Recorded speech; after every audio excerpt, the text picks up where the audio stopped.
हरिओम. योगदास श्री जय गणेश जोशी लिखित भक्तिबोधामृत 112 प्रत्यक्षानुभूती.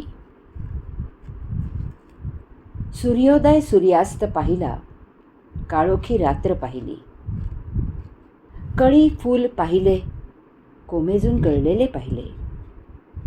बालपण तारुण्य पाहिले, वृद्धत्वाने मरण पाहिले.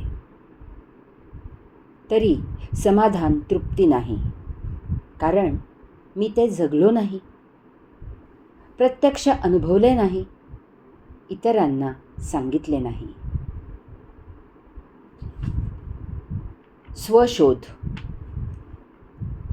सहज तुझ्याकडे नजर गेली, तेथे तशीच खिळून राहिली. सहज तुझ्याकडे नजर गेली, तेथे तशीच खिळून राहिली. लोक म्हणाले, मी बदललो, मी पूर्वीचा नाही राहिलो. हे ऐकून मी चकित झालो. पूर्वीच्या मला शोधू लागलो. ब्रह्मांडाचा शोध घेऊ लागलो. माझ्यामध्येच मी गुरफटलो. हरि ओम.